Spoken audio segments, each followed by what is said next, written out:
Bueno, buenos días, bienvenidos.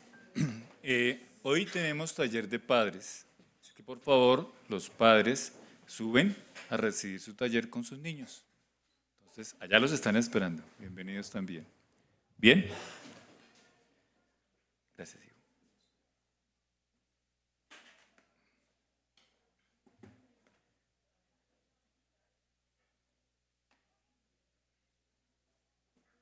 Vamos a orar. Vamos a colocar en las manos del Señor este tiempo y vamos a darle gracias a Él por todo aquello que hace en favor nuestro.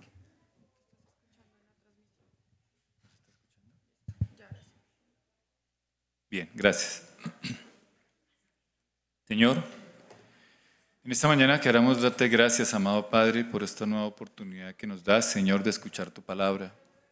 Te rogamos, Dios, que nos des el entendimiento, la sensibilidad, el discernimiento, Señor, para poder entender aquello que tú has preparado en esta mañana para nosotros, mi Dios.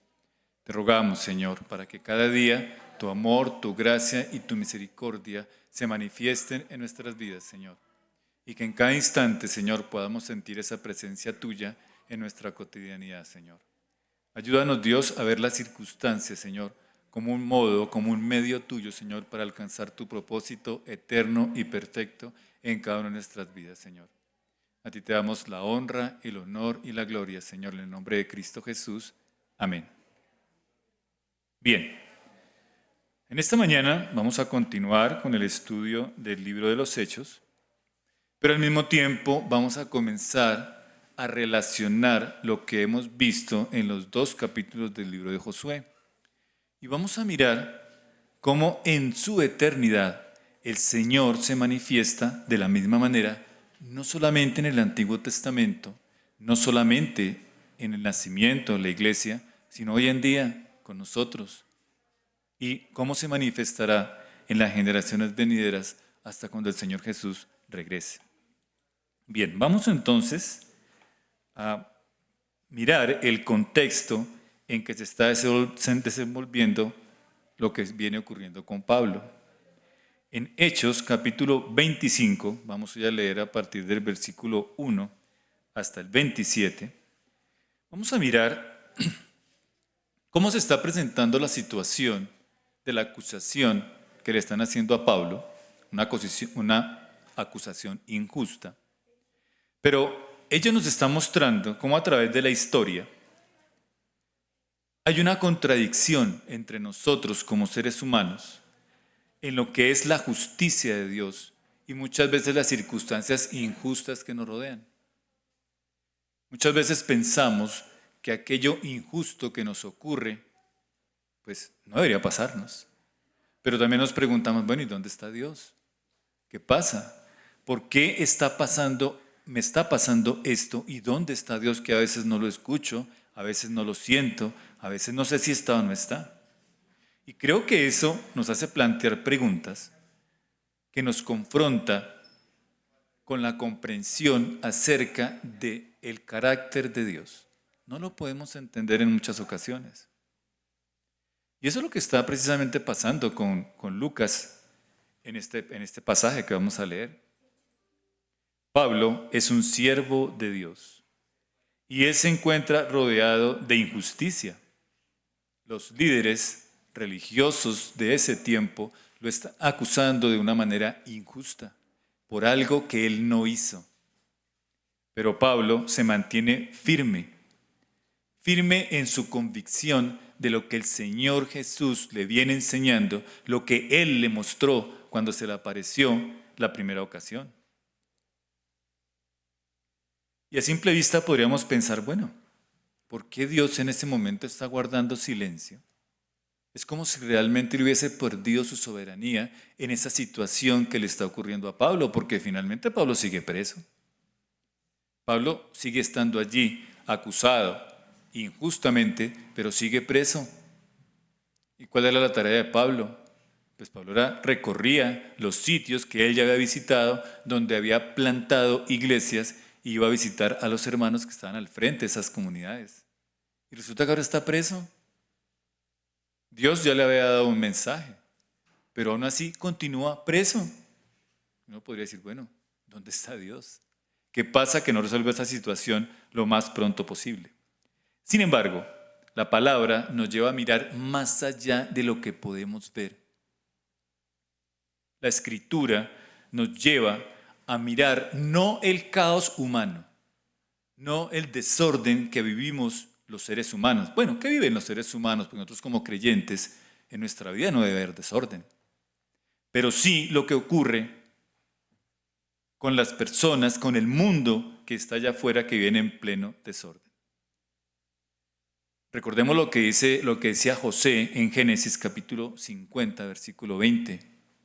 Cómo sus hermanos lo habían vendido, cómo por odio de sus hermanos hacia él lo vendieron. Y cuando él nuevamente se encuentra con sus hermanos, ¿qué les dice? No se preocupen, eso no era para mal mío, era para la gloria de Dios, para conservar la vida de todo un pueblo. Y miren que ese pueblo se convirtió en una nación. Dios estaba preservando la vida de una nación a través de la situación que vivió José cuando sus hermanos le vendieron. Luego, esto significa que Dios no es que apruebe la injusticia, de ninguna manera.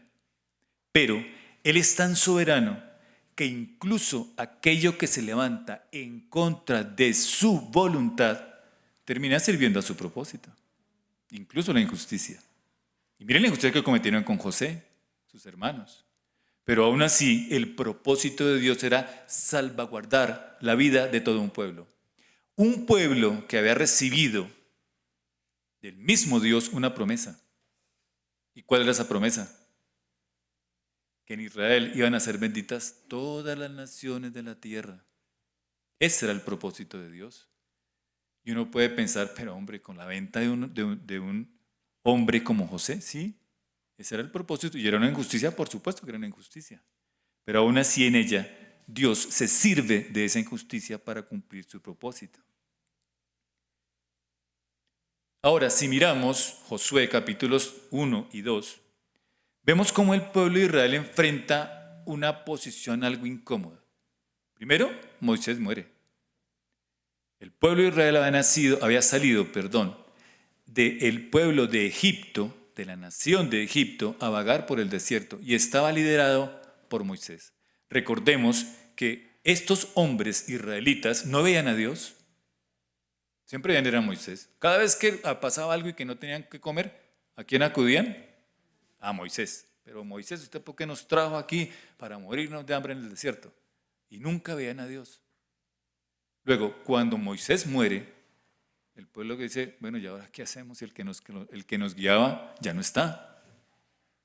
Pero estaba Josué y adicionalmente a ello, ellos ya tenían que pasar de ese desierto por el que han durado 40 años, tenían que cruzar el río Jordán para tomar posesión de la tierra prometida. Pero sin embargo, a pesar de la incertidumbre que esto generaba al pueblo de Israel, había una promesa. Y recordemos lo que Dios le decía a Josué. Esfuérzate y sé valiente, porque yo estaré contigo. Esa era la promesa que Dios le dio a Josué y que le dio también al pueblo. Luego, cuando Dios está al frente de la situación, no es que la situación no se presente, no es que las dificultades no se presenten, sino que Dios está allí. Estas dificultades nos permiten ver cómo Dios obra en medio de esas dificultades. ¿En favor de quién? En favor de sus hijos, en favor de aquellos que le creemos. Bien, en esta mañana lo que vamos a ver no se va a centrar en lo que realmente hizo Josué, o en lo que busca Pablo, en lo que estaba haciendo Pablo, la resistencia de Pablo, ni en las circunstancias que enfrentaron, sino realmente lo que vamos a ver y vamos a analizar es el obrar de Dios en medio de estas circunstancias. Y vamos a ver cómo ese obrar es eterno y es perfecto. Y vamos a ver cómo Dios no reacciona ante las circunstancias, es decir, no es que Dios obre cuando se presenta la circunstancia, es que Dios ya tiene un plan perfecto. Y es un plan que él dirige limitando la injusticia humana y al limitarla la transforma en un instrumento de su plan eterno. Ese carácter de Dios fiel, soberano, justo, que permanece inmutable, es decir, que no cambia a través de la Escritura, a través de su historia, la historia de Dios. Bien, vamos a leer Hechos, capítulo 25, versículos del 1 al 27. ¿Quién lo quiere leer, por favor? Hechos, capítulo 25, versículos del 1 al 27. Largo el pasaje. Pero si alguien lo quiere leer.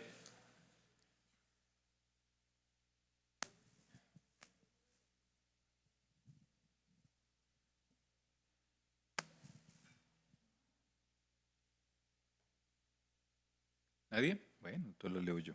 Bien, Hechos capítulo 25, versículos del 1 al 27. Dice la Escritura.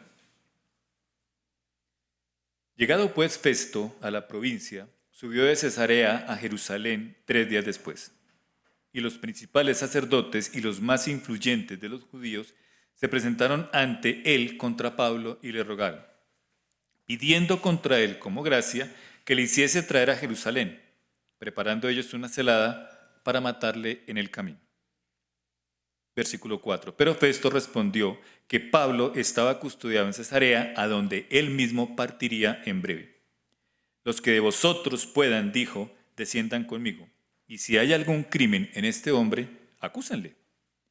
Y deteniéndose entre ellos no más de 8 o 10 días, venido a Cesarea, al siguiente día se sentó en el tribunal y mandó que fuese traído Pablo. Versículo 7. Cuando éste llegó, lo rodearon los judíos que habían venido de Jerusalén, presentando contra él muchas y graves acusaciones, las cuales no podían probar. Alegando Pablo en su defensa, ni contra la ley de los judíos, ni contra el templo, ni contra César he pecado en nada. Pero Festo, queriendo congraciarse con los judíos, respondiendo a Pablo, dijo, ¿quieres subir a Jerusalén y allá ser juzgado de estas cosas delante de mí? Pablo dijo, ante el tribunal de César estoy, donde debo ser juzgado. A los judíos no les he hecho ningún agravio, como tú sabes muy bien. Porque si algún agravio o cosa alguna digna de muerte he hecho, no rehúso morir. Pero si nada hay de las cosas de que éstos me acusan, nadie puede entregarme a ellos. A César apelo. Entonces Festo, habiendo hablado con el consejo, respondió, a César has apelado, a César irás. Pasados algunos días, el rey Agripa y Berenice vinieron a Cesarea para saludar a Festo. Y como estuvieron allí muchos días, Festo expuso al rey la causa de Pablo, diciendo, un hombre ha sido dejado preso por Félix, respecto al cual, cuando fui a Jerusalén, se me presentaron los principales sacerdotes y los ancianos de los judíos, pidiendo condenación contra él. Versículo 16. A esto respondí, que no es costumbre de los romanos entregar a alguno a la muerte antes que el acusado tenga delante a sus acusadores y pueda defenderse de la acusación. Así que, habiendo venido ellos justo acá sin ninguna dilación, al día siguiente, sentado en el tribunal, mandé traer al hombre. Y estando presentes los acusadores, ningún cargo presentaron de los que yo sospechaba, sino que tenían contra él ciertas cuestiones acerca de su religión y de un cierto Jesús, ya muerto, en que Pablo afirma estar vivo. Yo, dudando en cuestión semejante, le pregunté si quería ir a Jerusalén y allá ser juzgado de estas cosas. Mas como Pablo apeló para que se le reservase para el conocimiento de Augusto, mandé que le custodiasen hasta que le enviaran yo a César. Versículo 22. Entonces Agripa dijo a Festo, yo también quisiera oír a ese hombre. Y él le dijo, mañana le oirás. Al otro día, viniendo Agripa y Berenice con mucha pompa y entrando en la audiencia con los tribunos y principales hombres de la ciudad por mandato de Festo, fue traído Pablo. Entonces Festo dijo, Rey Agripa, y todos los varones que estáis aquí junto con nosotros, aquí tenéis a este hombre, respecto del cual toda la multitud de los judíos me ha demandado en Jerusalén y aquí dando voces que no debe vivir más. Pero yo, hallando en ninguna cosa digna de muerte, ha hecho, y con él mismo apeló, y como él mismo, apeló a Augusto, he determinado enviarle a él. Como no tengo cosa cierta que escribir a mi Señor, le he traído ante vosotros y mayormente ante ti, oh rey Agripa, para que después de examinarle tenga yo que escribir. Porque me parece fuera de razón enviar un preso y no informar de los cargos que haya en su contra. Bien, miren lo que está ocurriendo acá. Llega un nuevo gobernador a Cesarea. Su nombre era Festo. ¿Pero quién era Festo? Festo era un hombre que fue nombrado por el Imperio Romano alrededor del año 59 o 60 después de Cristo como procurador de Judea. Su función realmente allí era representar la autoridad de Roma, mantener el orden público, es decir, que no hubiesen allí desórdenes ni nada por el estilo, y administrar justicia en una región que era particularmente conflictiva, porque allí habían muchas tensiones religiosas, pero también muchas tensiones políticas. Ahora, a diferencia de Félix, el anterior procurador que estaba antes, recordemos que ese hombre era considerado un hombre corrupto. Félix era corrupto y también era complaciente, pero a diferencia de él, Festo parece mostrarse como un gobernador que realmente quiere ser recto y está interesado en actuar con cierta justicia. Pero, sin embargo, como todo buen funcionario, como todo buen político, pues también tiene que estar relacionándose con las personas que están allí, en este caso con los líderes judíos, líderes religiosos judíos, para evitar que haya desórdenes en este lado donde él estaba gobernando. Por eso Festo, tan pronto se posesiona como nuevo gobernador, pues inmediatamente se desplaza de Cesarea, que es la capital administrativa de la región que él manejaba, hacia Jerusalén, que es la capital religiosa. ¿Y cuál es el ánimo de Festo? Pues de hablar con los judíos, de presentárseles, decirles, mira, aquí estoy yo como gobernador de Roma, si ustedes se portan bien, yo me porto bien con ustedes, si no, aquí no hay ningún problema, pues aquí tampoco van a tener ustedes problema, es decir, manejando la política en esa zona. Pero en ese momento los líderes religiosos aprovechan la llegada de este nuevo gobernador para nuevamente tratar, o mejor, para acusar a Pablo y nuevamente tratar de asesinarlo, porque el afán que ellos tenían era matar a Pablo. Bien, en el libro de los Salmos, la Escritura nos relata una situación similar. Recordemos que el libro de los Salmos está en el Antiguo Testamento. Y cómo el salmista pide la protección y el cuidado del Señor mediante esta súplica. Salmos capítulo 35, versículo 11. Si alguien lo quiere leer, por favor, Salmos capítulo 35, versículo 11. Levante su manito para leerlo el que quiera. Salmo capítulo 35, versículo 11.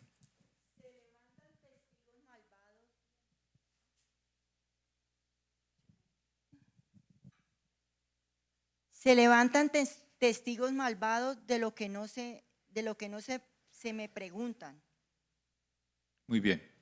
Se levantan testigos malvados que de lo que yo no sé me preguntan. ¿Qué significa eso? Se levantan personas que están diciendo cosas que no son verdades o no son verdaderas contra mí. Eso es lo que dice el salmista. De la misma manera, Pablo está siendo acusado injustamente. Pero miren que no solamente pasó en el Antiguo Testamento, no solamente pasa en la vida de Pablo, sino también pasó en la vida del Señor Jesús. Mateo capítulo 26, versículo 59. Si alguien lo quiere leer, por favor, Mateo capítulo 26, versículo 59. Gracias. Mateo capítulo 26, versículo 59. ¿Quién lo lee?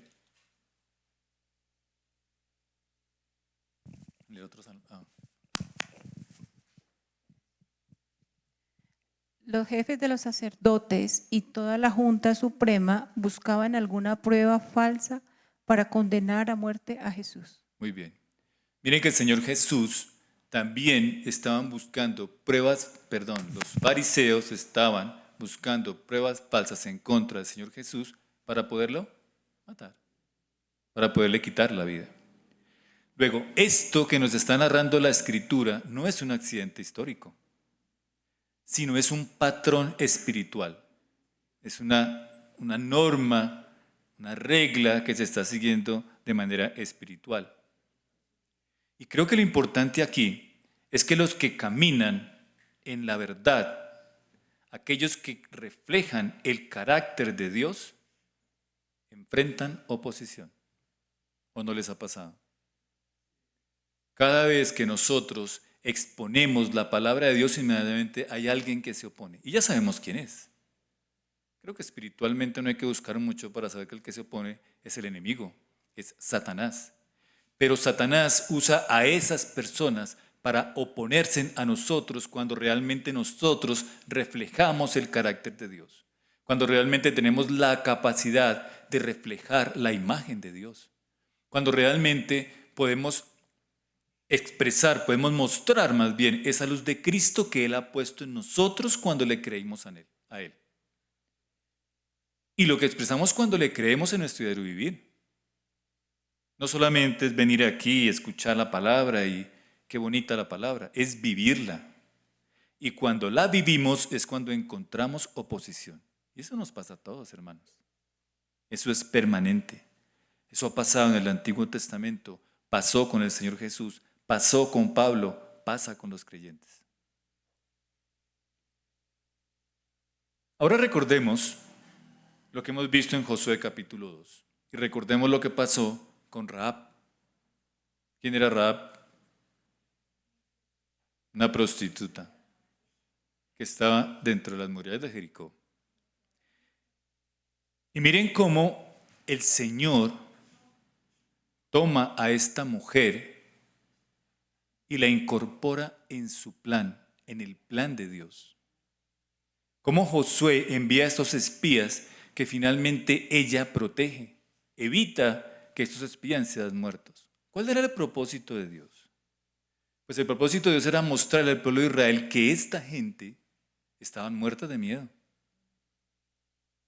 Era mostrarle a esta gente que ya esa ciudad había sido juzgada y que esa ciudad iba a estar en manos del pueblo judío.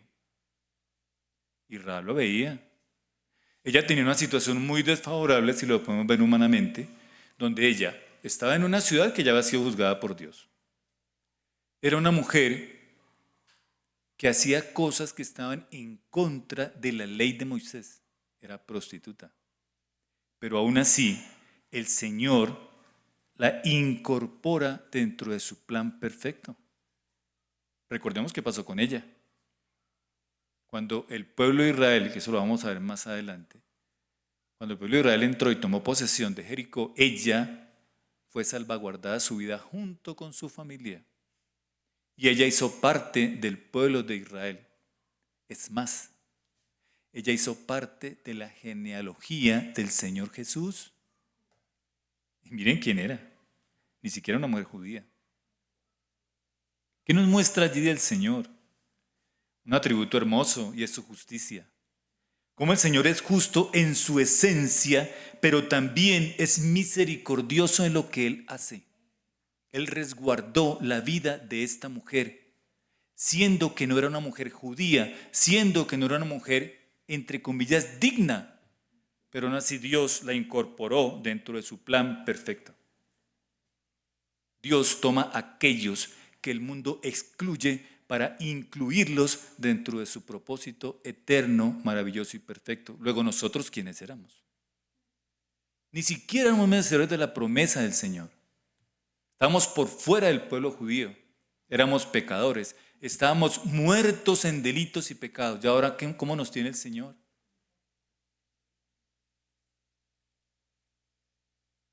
Rahab fue una mujer que creyó en la promesa. tuvo fe, creyó en lo que Dios se había manifestado al pueblo de Israel cuando estaba en Egipto.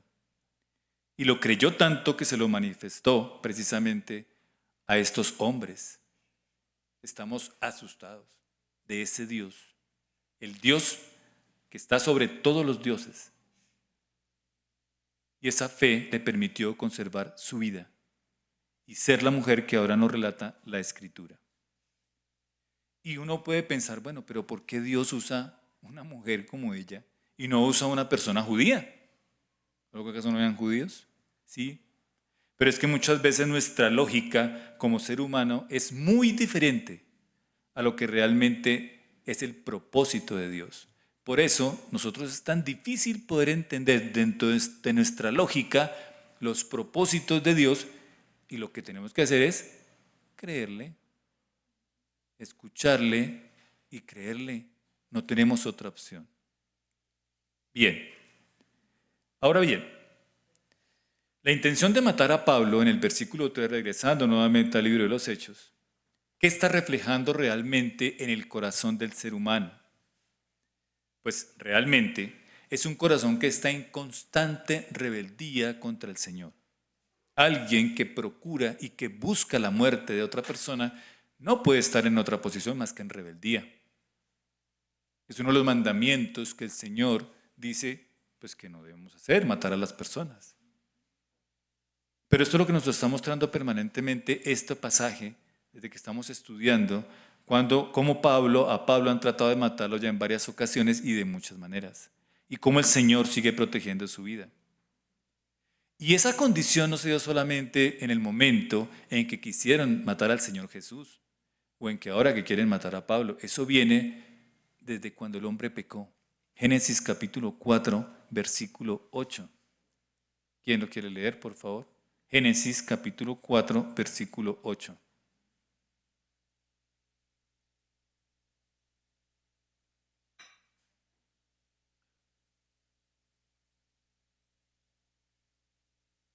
Génesis capítulo 4, versículo 8. ¿Alguien quiere leer? Levante su manita. Hermano Milton, gracias. Dice así la palabra de Dios, Génesis 4, versículo 8. Sí, señor. Y dijo Caín a su hermano Abel: salgamos al campo. Y aconteció que estando ellos en el campo, Caín se levantó contra su hermano Abel y lo mató. Muy bien. Asesinato, lo que hay en el corazón del hombre. Y recordemos por qué Caín mató a Abel. Simplemente sintió envidia. Esa envidia hizo que en el corazón de Caín naciera ese deseo de matar a su hermano. Mire desde qué tiempo viene esa situación. Y es algo que aún no se acaba. Es más, hoy en día es más marcado, ¿no? La violencia del hermano contra el hermano va creciendo, va en aumento.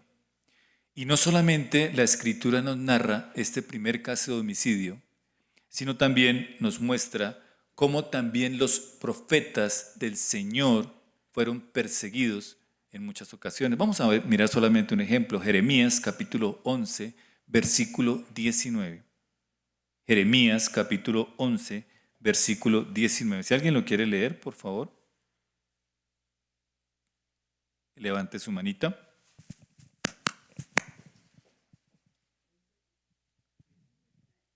Jeremías capítulo 11, versículo 19.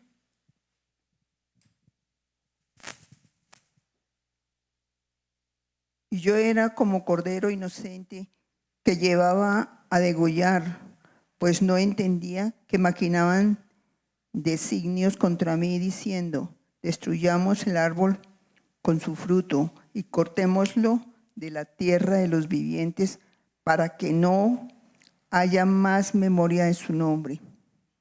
Gracias, hermana Miriam. Entonces miren cómo dice aquí Jeremías, que maquinan en contra de él. Querían borrarlo de la faz de la tierra, querían matarlo también, para evitar aquello que Dios le había hecho a Jeremías que tenía que decirle al pueblo. Bien, volviendo nuevamente al libro de los Hechos, Festo escucha a Pablo en el tribunal. Y miren que en ese momento, cuando Festo le dice, venga, ¿usted quiere ser juzgado allí en Jerusalén? Pablo, ¿qué dice? Dice, no, señor. Él sabía que ese juicio allí no iba a ser un juicio imparcial, porque Festo, siendo el gobernador, aún así estaba siendo influenciado por los judíos, por los líderes religiosos de ese entonces. Entonces, él sabía que eso no podía suceder. Por eso, él como ciudadano romano apela al derecho que él tenía de ser juzgado incluso por el mismo César, por el mismo emperador. Y por eso, él dice, no, yo no quiero ser juzgado por usted. A mí que me juzgue César. Y uno diría, bueno, ¿y ahí qué? Proverbios capítulo 21, versículo 1. Voy a leerlo en una versión viviente. Proverbios capítulo 21, versículo 1.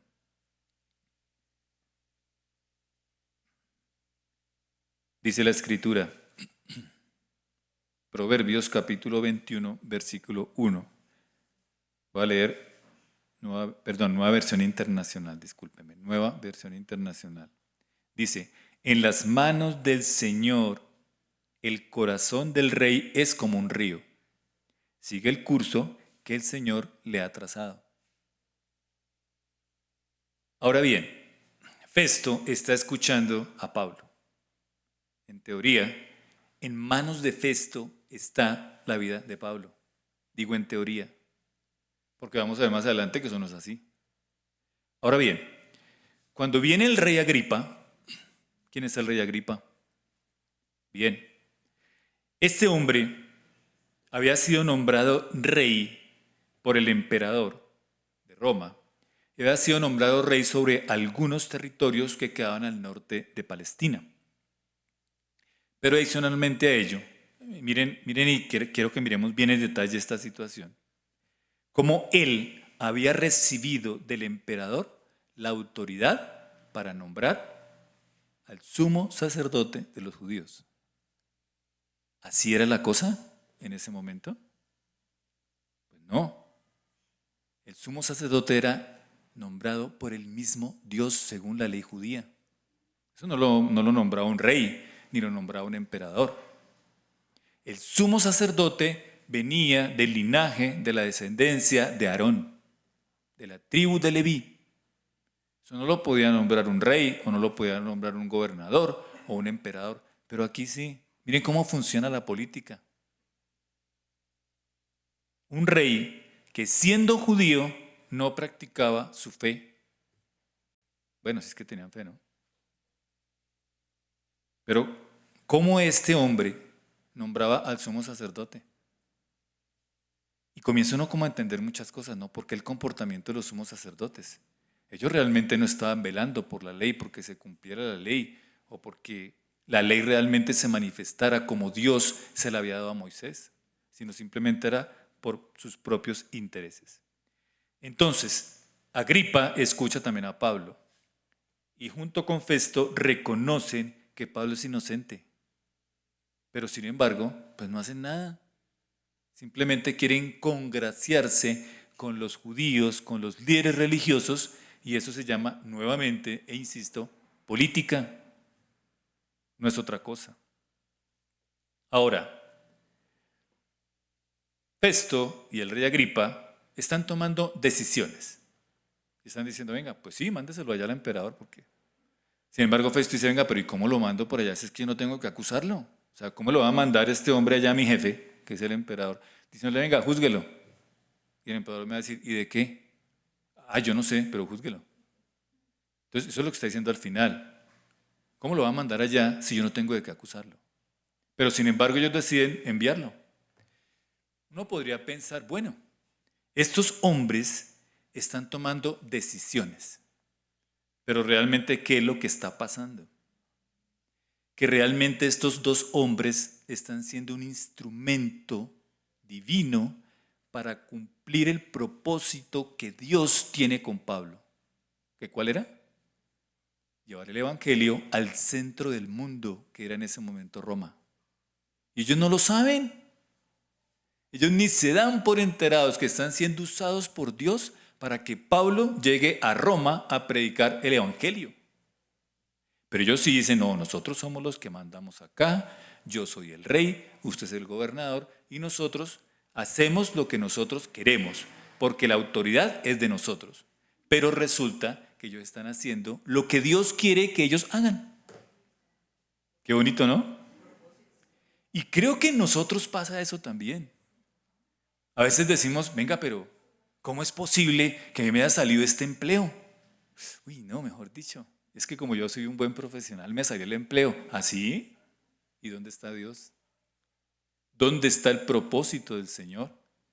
¿Será que ese empleo Dios me lo dio para que lleve el mensaje del Evangelio allá en ese sitio donde yo voy a estar trabajando? Creo que yo puedo dar ese testimonio y doy gracias a Dios por ello. El empleo que Él me dio hace un año me permitió llevar el Evangelio a unos compañeros de trabajo, no a todos, pero hombres que aprendieron algo más acerca del Señor. Eso me llena de gozo. Eso estaba pasando con esos hombres en este momento. Pablo apela a César, pero en realidad está siendo conducido por Dios hacia Roma. Dios le había hecho a Pablo, se le apareció en sueños el día que lo iban a matar, pero que los mismos romanos, las mismas leyes romanas lo protegieron, y el Señor se le aparece y le dice, bueno, Pablo, ahora tiene que testificar de mí en Roma. Ahora uno se podría imaginar, bueno, listo, si Dios ya terminó eso, que Pablo se iba a ir para Roma, pues simplemente él hace algo sobrenatural para que suelten a Pablo. A Pablo no le pasa nada, entonces compra los pasajes para Roma, se va para Roma y cumple el propósito fácil, ¿cierto? Eso sería lo ideal, sería lo más sencillo.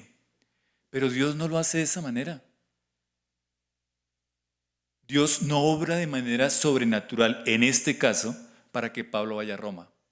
Simplemente usa las injusticias, usa las circunstancias para que su propósito en la vida de Pablo se cumpla. Por eso el título del mensaje. Dios, en medio de la injusticia, cumple su propósito. Bien, volviendo a Josué capítulo 1. El propósito que Dios tenía para con el pueblo de Israel no era simplemente que ellos entraran y tomaran posesión de la tierra prometida. Eso era como lo más fácil, entre comillas, ¿no? Porque tampoco era tan fácil echar a toda esa gente de allá, los que estaban en esa tierra. Sin embargo, el plan de Dios no era solamente ese, sino que realmente ellos, al tomar posesión de esa tierra prometida y establecerse en allí, era parte del plan redentor de Dios. Como le dije hace un momento, Dios hace la promesa a Abraham en Génesis capítulo 12, versículo 3. Si quieren leerlo, por favor. Génesis capítulo 12, versículo 3.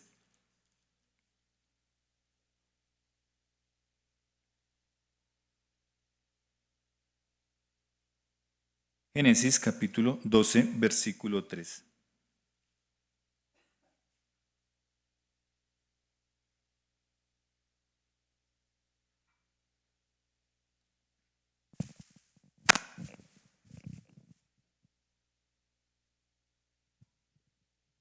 Génesis 12:3.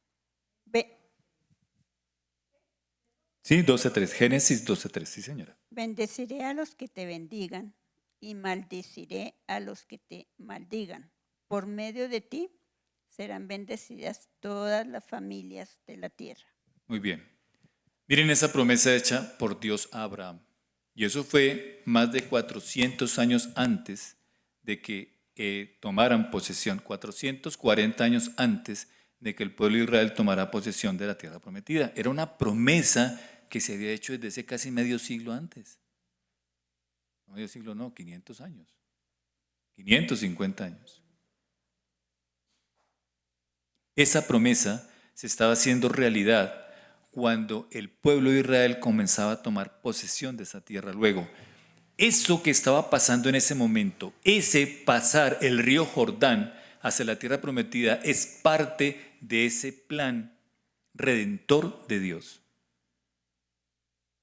Bendeciré a los que te bendijeren, y a los que te maldijeren maldeciré, y serán benditas en ti todas las naciones de la tierra. Luego, ese plan de redentor, ¿en quién terminó? En el Señor Jesús. Y no es porque no haya más plan redentor, es que Él es el sacrificio eterno. Y en ese sacrificio es que de ahí en adelante, todos los que creemos en Él, Juan 3:16, seamos salvos. Esto revela que Dios es un Dios que tiene intenciones, es un Dios intencional, es un Dios que está orientado hacia un fin y es un Dios que cumple, que es fiel a sus promesas. Ahora bien, volviendo nuevamente al libro de los Hechos, realmente lo que nos dice el capítulo 25, o lo importante, pues no es el juicio de Pablo, sino realmente es el avance que tiene el Evangelio. Como en ese momento que el Evangelio estaba siendo llevado en Asia Menor, hasta cuando Pablo fue arrestado, ahora ese Evangelio va para Roma, para la capital del mundo de ese entonces, porque el imperio de Roma era el que tenía en su poder toda, pues prácticamente toda la tierra que en ese momento se conocía. Bien, Isaías capítulo 49, versículo 6. Libro de Isaías capítulo 49, versículo 6.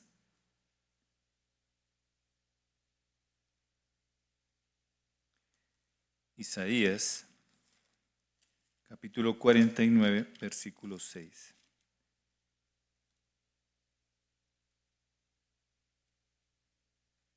¿Quién lo quiere leer?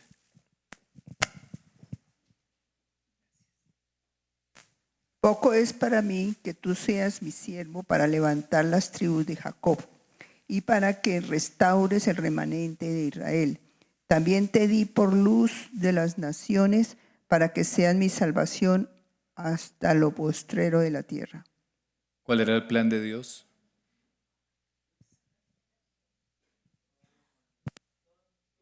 Muy bien, no solamente era restaurar las tribus de Israel, no solamente era para el pueblo de Israel la promesa, sino que también era para que el Señor fuera luz para las naciones, para nosotros los gentiles también.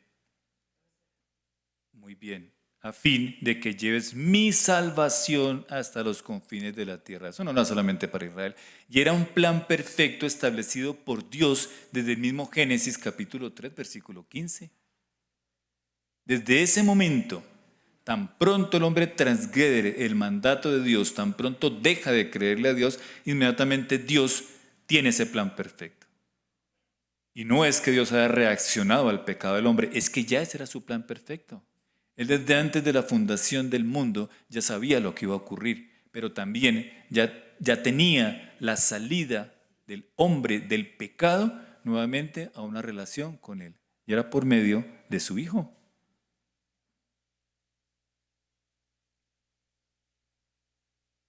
Ahora, siempre el propósito de Dios ha sido alcanzar a todas las naciones. En Josué capítulo 2, versículo 11, cuando Rahab le está hablando a estos espías, a estos hombres, les dice una realidad que ya está viviendo ese país que no pertenece al pueblo de Israel. Si alguien lo quiere leer, Josué capítulo 2, versículo 11.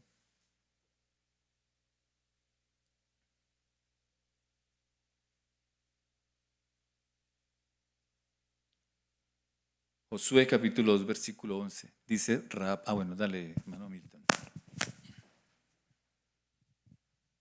Josué 2:11 dice, oyendo esto, ha desmayado nuestro corazón, ni ha quedado más aliento en hombre alguno por causa de vosotros.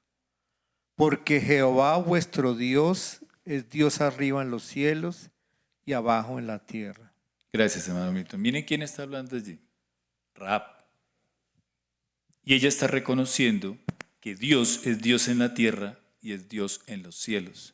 Mire hasta dónde llega el conocimiento de Dios.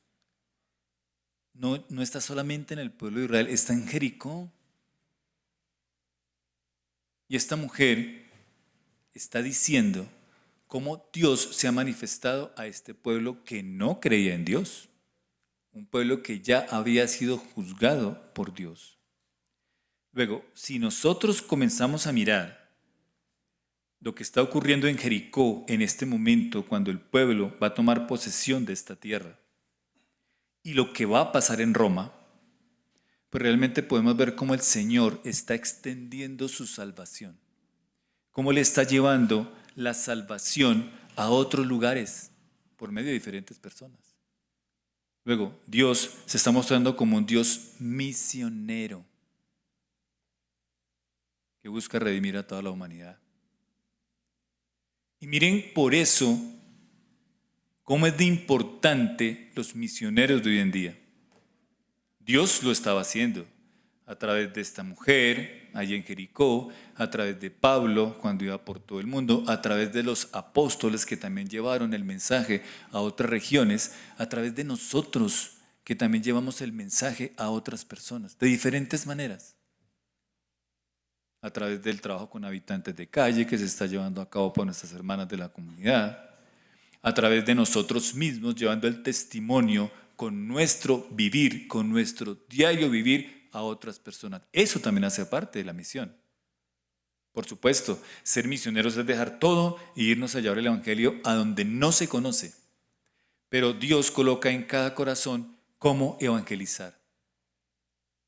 ¿Por qué? Pues porque Dios es así. Él quiere llevar su mensaje a toda la humanidad. Bien. Cuando hacemos un resumen y tratamos de mirar el carácter de Dios en estos textos que hemos visto en esta mañana, tanto en los libros de Josué, que lo hemos estudiado en otras ocasiones y que lo estamos viendo en el libro de los Hechos, podemos ver cómo Dios revela su carácter. Dios es soberano sobre la historia. Él cumple su propósito independientemente de las decisiones humanas. Él cumple su propósito.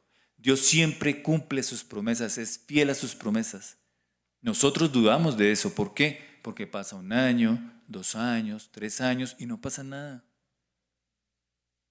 El pueblo de Israel esperó más de 450 años para que la promesa se cumpliera. Abraham llegó hasta su vejez para que la promesa de su hijo se cumpliera. Isaac oró por su esposa 40 años para que ella quedara embarazada. Así es Dios. ¿Cuánto tenemos que esperar nosotros? No lo sabemos. Él nos lo dirá. Pero debemos ser pacientes entendiendo que Dios siempre cumple sus promesas. Dios es justo y misericordioso, otro atributo de Él. Él es justo, pero también es misericordioso.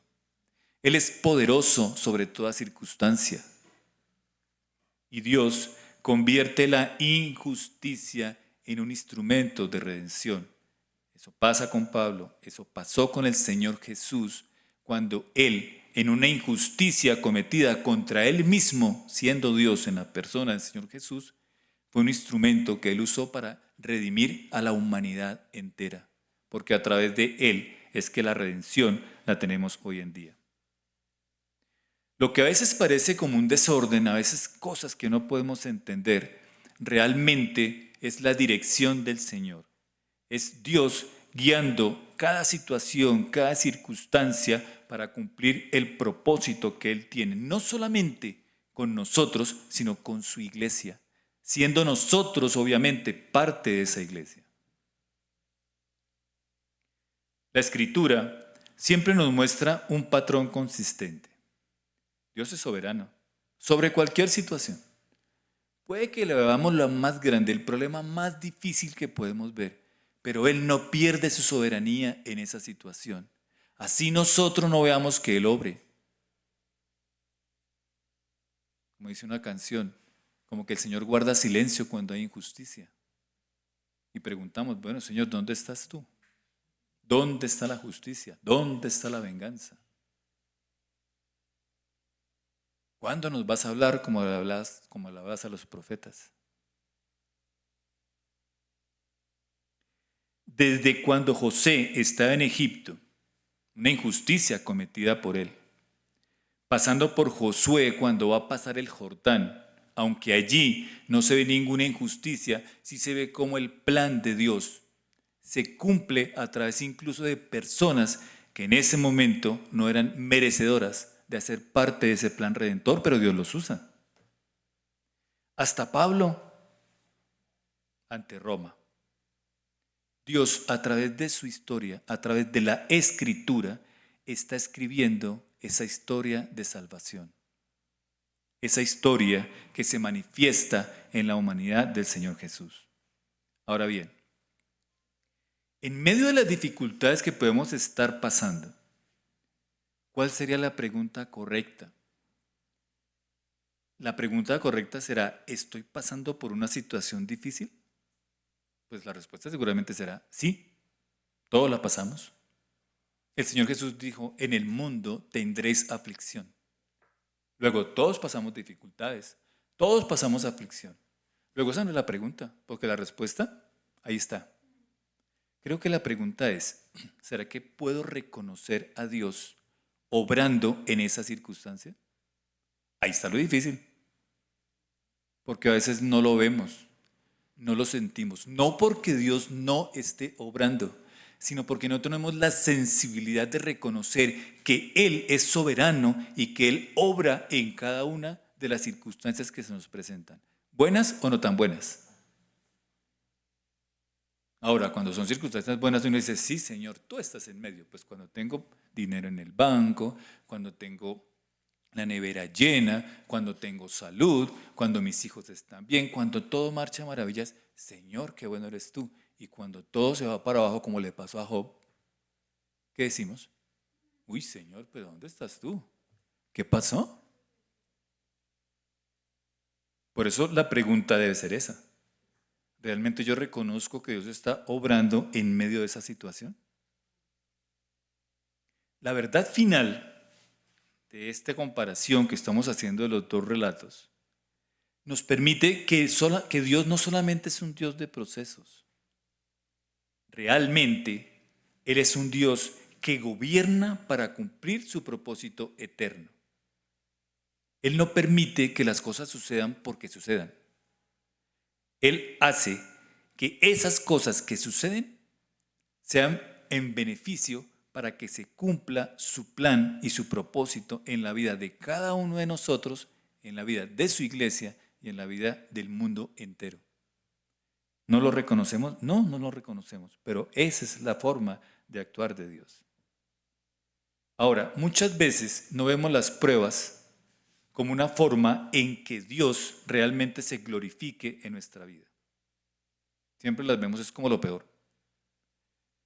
Cuando le dicen a uno, es que tiene que pasar por el desierto, y no, Señor, pero un desierto. Y uno entiende como desierto lo peor, ¿cierto? Pero en el desierto, cuando leemos la historia, cuando leemos la escritura, el desierto lo usa el Señor, por ejemplo, en el caso de Moisés, para formarlo. ¿Como qué? Como un líder. Él duró 40 años en el desierto, cuidando ovejas de su suegro, y luego lo llamó y dijo, ahora camine y usted saque al pueblo, mi pueblo, de la esclavitud y lo conduce a la tierra prometida.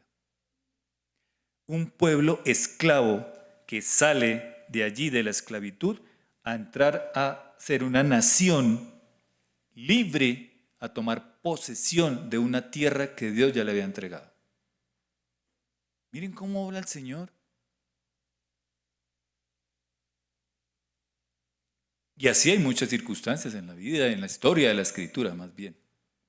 Cómo el Señor usa esas situaciones para glorificarse y para que todos realmente seamos impactados.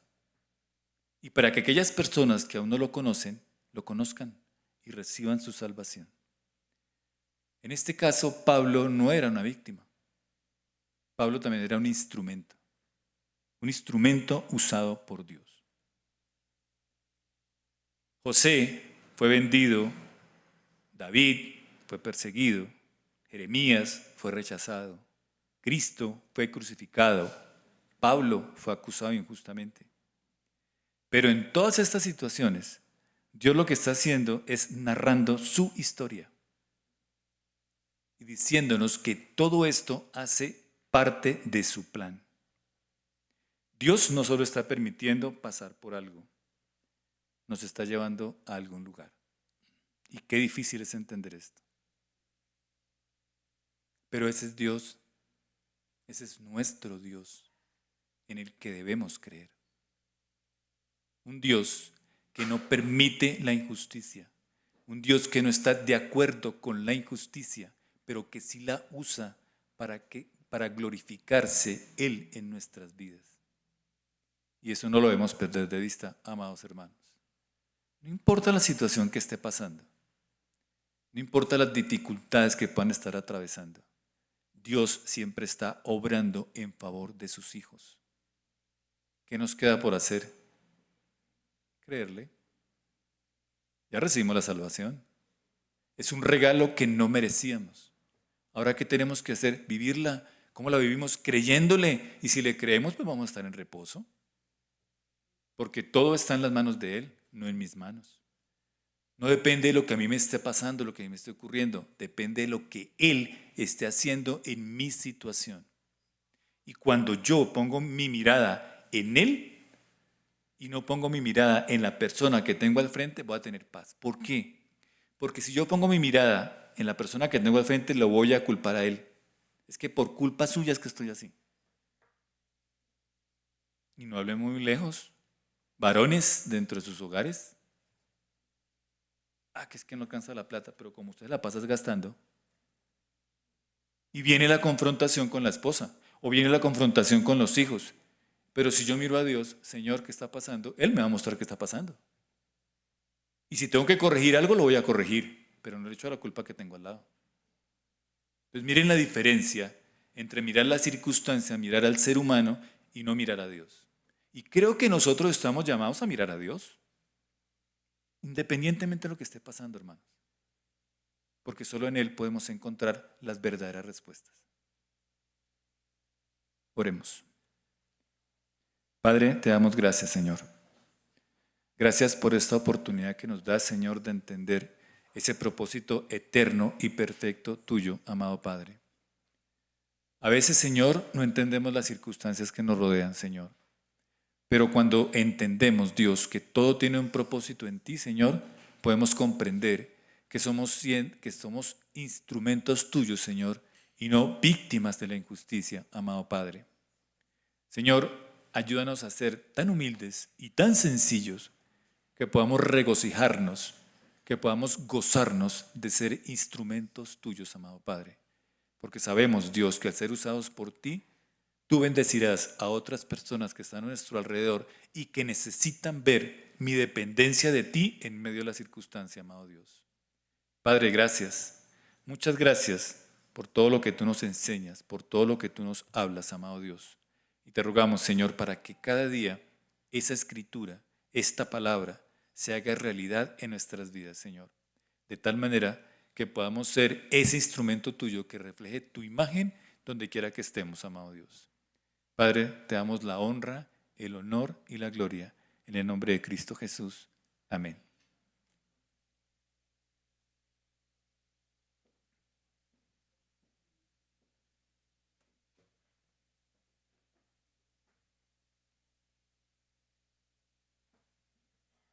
Buen día, mis hermanos, para quienes están acá en la presencialidad y los que están allí en la virtualidad. Vamos a orar por las ofrendas y vamos a leer, por favor, si me acompañan, en Mateo, capítulo 13, del 1 al 9. Bien. Si me permiten, voy a leerles, a medida que vayamos leyendo los versículos, vamos a ver allí el Señor que nos quiere enseñar acerca de las ofrendas. Dice, si ya están allí, Mateo 13, 1. Aquel mismo día salió Jesús de casa y se sentó a la orilla del lago. Como se reunió mucha gente, Jesús subió a una barca y se sentó mientras la gente se quedaba en la playa. Entonces se puso a hablarles de muchas cosas por medio de parábolas. Les dijo, un sembrador salió a sembrar, y al sembrar una parte de la semilla cayó en el camino y llegaron las aves y se la comieron. Bien, Entonces vamos a ver cuando cae la semilla en el camino. Nosotros hemos aprendido a través de la palabra y de la creación que cuando abrimos una manzana, una naranja, pues que encontramos allí por dentro, la semilla, ¿cierto?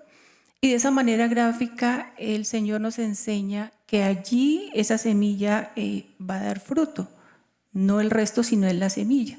De la misma manera entendamos que nosotros como seres humanos también el Señor nos ha dado esa semilla y la tenemos allí, esa esencia. Entonces vamos a ver y a entender que el Señor a todos y cada uno nos ha dado algo para que esa semilla pueda ser sembrada y dar fruto. Bien, dice que la que fue sembrada en el camino, pues lo podemos ver como la falta de entendimiento.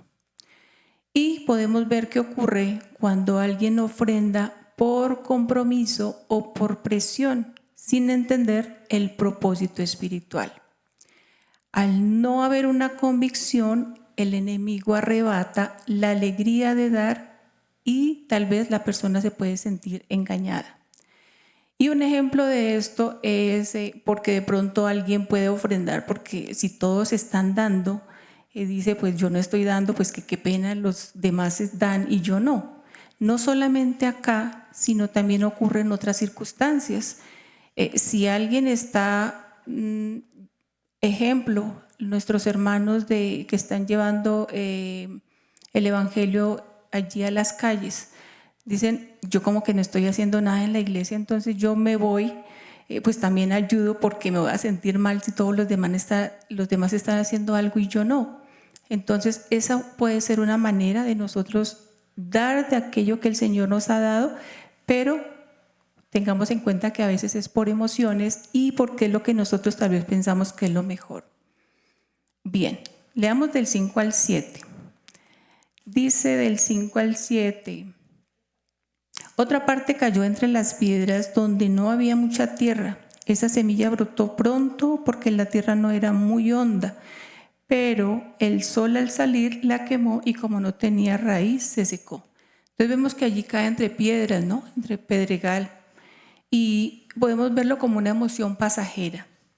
Y esto representa cuando alguien puede dar por entusiasmo tras un mensaje motivador donde salimos muy llenos, como que, uy, esta palabra sí es para mí y entonces voy a dar. Pero en cuanto sufre alguna dificultad, ya sea económica o ya sea porque se me presentó algo de salud, yo digo no, como que no, porque pues ¿cómo voy a dar si me voy a quedar yo sin dinero para mí? Entonces estoy pensando en esa dificultad que de pronto se me puede presentar. Y pues ahí vemos que la generosidad se acaba porque todo depende de mis sentimientos. Si estoy muy feliz, si estoy en ese momento muy llena de alegría, de gozo, pero se me acabó por la circunstancia.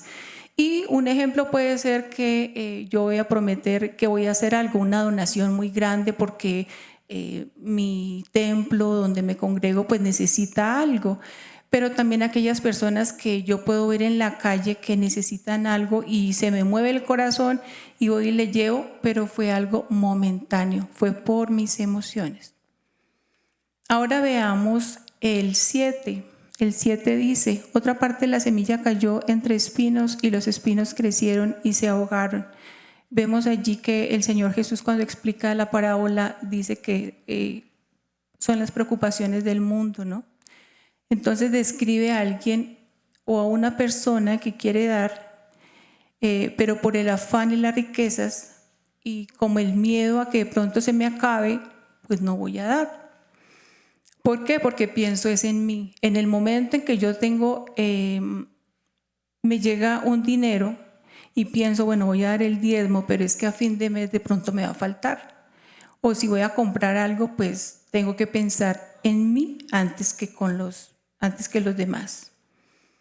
Entonces vemos que esto asfixia esa parte que yo quería destinar a la ofrenda y yo digo, no, primero yo.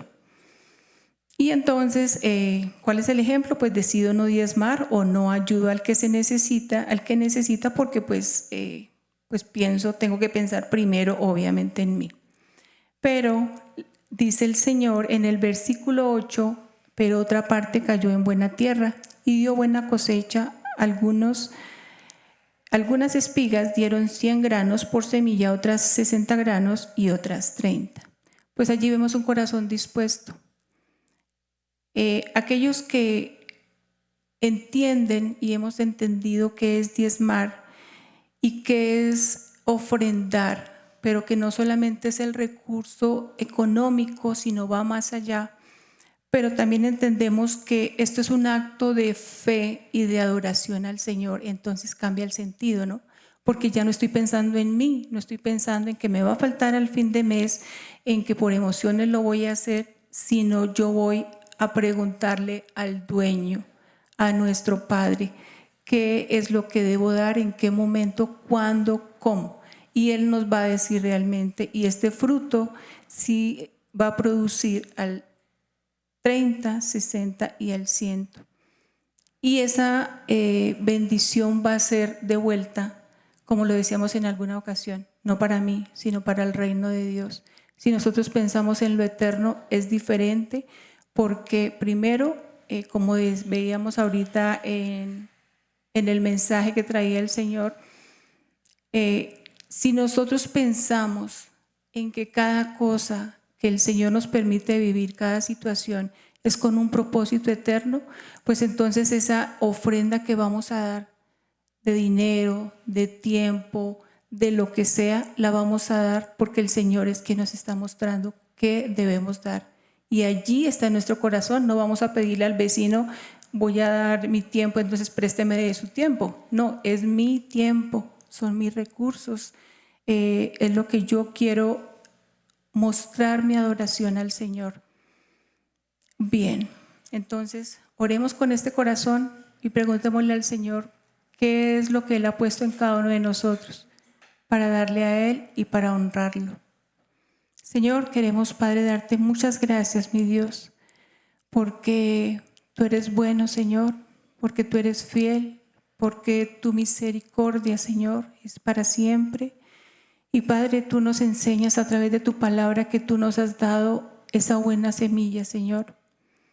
Solamente que nosotros podamos ir a ti a preguntarte, Señor, cómo darla, en qué momento, no por emociones, no por dificultad, no por necesidad, porque tú nos enseñas, Señor, que tú amas al dador alegre. Y enséñanos, Señor, a honrarte con todo lo que tú nos das, Señor. No solamente la parte física, Señor, aquellos materiales, aquello que es material, que a veces nos apegamos de eso, Señor. Gracias, bendito Padre, porque hay un ejemplo tan claro en nuestra comunidad de cómo sí podemos hacerlo, Señor. Aquellos que van a llevar el Evangelio a las calles, aquellos que vienen, Señor, como esta semana, a dar de su tiempo, de lo que tú les has enseñado, pero también, Señor, aquellas personas que oran por aquellos que están en necesidad, por aquellos, Señor, que no conocen de tu palabra. Hay muchas maneras, Señor, de dar, de honrarte, y enséñanos y ayúdanos, Señor, a entender cómo hacerlo para que seas honrado tú, Señor, para que te glorifiques y nosotros, Señor, podamos ser testigos y testimonio de que tú obras, Señor, cuando un corazón está dispuesto, cuando esa semilla que tú, Señor, nos has dado, podemos, Dios, darla a aquellos que la necesitan para que dé una cosecha sobreabundante, mi Dios, solamente para reconocer que tú eres el proveedor y que podemos, Señor, soltar hoy también esa semilla que tú nos das para que caiga en buena tierra y dé mucho fruto, Padre. Hoy te damos, Señor, la gloria y la honra. Agradecemos, Señor, por aquellos recursos que tú das a nuestra comunidad, porque podemos ver, Señor, con nuestros ojos físicos todos los hechos sobrenaturales que sigues haciendo en nuestra comunidad. Agradecemos, Señor, por cada hermano que da, Señor, para que esta comunidad se mantenga. pero también para poder llevar la palabra a muchas personas. Gracias, Padre, por el empleo de cada uno de mis hermanos, por su salud y por los recursos que tú traes a cada uno de nosotros, Señor. Alabamos y bendecimos tu santo nombre y te damos gracias en Cristo Jesús. Amén. Si alguno necesita un sobre, ya sabe que acá en el salón de al lado también hay una cajita para que puedan llevar allí sus ofrendas. Pueden levantar la mano y recordemos que también esta es una forma de llevar el reino, de extender el reino a través de estos recursos, porque no solamente se quedan acá para distribuirlos acá, sino para que más personas también conozcan. El hecho de estarnos congregando acá, no sabemos quién nos va a ver mañana, y gracias a Dios por el recurso que Él nos da cada día. Un abrazo, mis hermanos. Bueno, y si me permiten, no sé qué, ahorita los anuncios. Otra forma de honrar al Señor con lo que Él nos ha dado, y si me permites, es un testimonio. Estábamos orando por mi cuñado Jairo Peralta. Muchos no lo conocen, no tienen ni idea quién es, pero en esta comunidad se está orando por él, y hoy mi hermana me dice que les dé muchas gracias. Primero al Señor, porque es la gloria y la honra para Él, pero que gracias a cada uno, porque su hogar, primero, una cosa es la salud, y yo digo la salud es una añadidura, pero cuando oramos por una persona, por una familia, por una casa, para que haya salvación, el Señor vemos que Él obra y está obrando allí. Y gracias mi comunidad de redes por hoy poder decir gloria a Dios, está restaurando todo el ser de Él. Y agradezco porque sigamos orando por ellos, porque no solamente es Él, sino toda su casa, para la gloria y honra del Señor, y es otra forma de ofrendar y dar nuestro tiempo. Gracias, mis hermanos.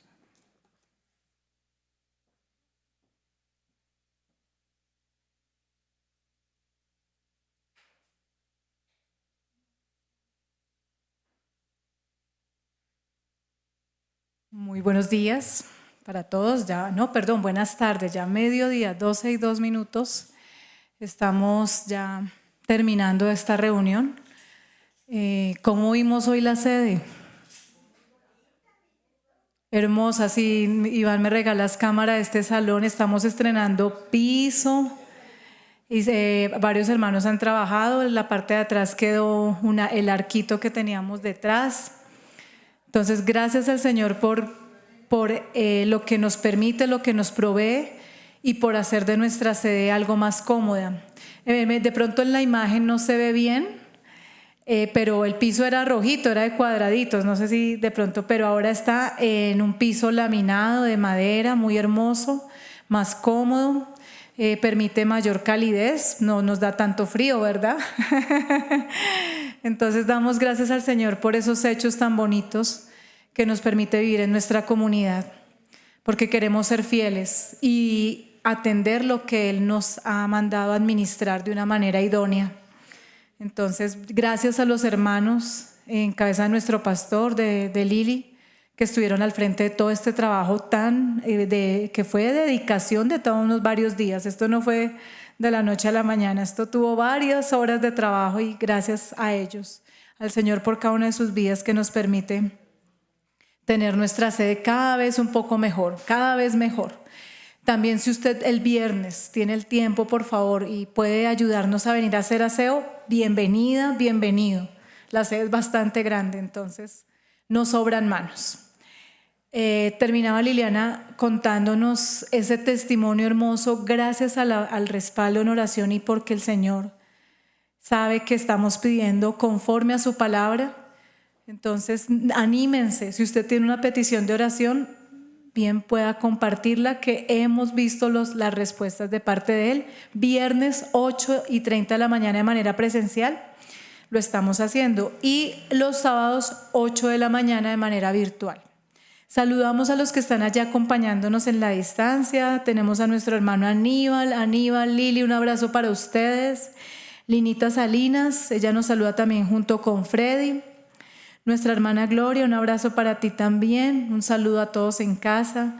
Luz Angelita, un abrazo para ti, para Alejo allá en Estados Unidos. Les amamos, les extrañamos, están aquí en nuestro corazón. Galo Martínez nos dice, conjunto con Nadime allá en San Jacinto: buenos días, queridos hermanos en Cristo. Reciban un saludo lleno de la gracia y la paz de nuestro Señor Jesucristo, que hoy podamos recordar la importancia de acercarnos cada día a la palabra de Dios. Es un mensaje que Galito nos comparte en el chat de nuestro canal de YouTube. Nuestro hermano Freddy Fernando Victoria, un abrazo para ti, mi hermano Freddy. Gracias por siempre estar allí presente. Nuestra hermana María Rusmini desde Neiva, un saludo para ti, toda tu familia, mi hermana Rusmini. Y Ana Cecilia, nuestra hermanita Ana Cecilia Pulido. Cecilita, un abrazo también para ti, un grande cariño. Y nos dice nuestra hermana Ana Cecilia, bendito sea nuestro poderoso Dios por su provisión para mejorar nuestra sede. Gracias a los pastores y hermanos que dedicaron su tiempo y amor. Que el Señor Jesucristo bendiga, guarde y proteja a RFC. Y nos comparte la hermana Marlene González, emoticones. Un saludo para ti, mi hermana Marlene. También un gran abrazo. Bueno, recordemos esa fecha, se acerca, ya estamos muy cerquita. 14 de junio vamos a tener nuestro servicio, pero un servicio muy especial por los 20 años, nuestro aniversario. Esperamos próximamente darles más detalles de la logística, y que de antemano, si hermanos, si usted tiene fotos, recuerdos, un testimonio desde que arrancamos nuestra sede, por favor, lo recibimos. Entonces se pueden comunicar conmigo, con mucho gusto yo recepciono toda esa información, lo que tengan, documentos, testimonios, fotos, videos, bienvenido todo lo que tengan. Un grande abrazo para todos mis hermanos, bendiciones. Recordemos que tenemos el código QR para quienes estén haciendo la transacción virtual, el código QR en la cartelera, pueden acercarse y hacerlo. Muchísimas gracias a todos, un abrazo enorme a todos los que están allá, Norita, Luzmila, sé que están allí conectados, que estuvieron de cumpleaños también. Un grande abrazo, les amamos, que tengan una linda tarde de domingo. Nos vemos el próximo domingo, que tenemos la Cena del Señor. Bendiciones para todos.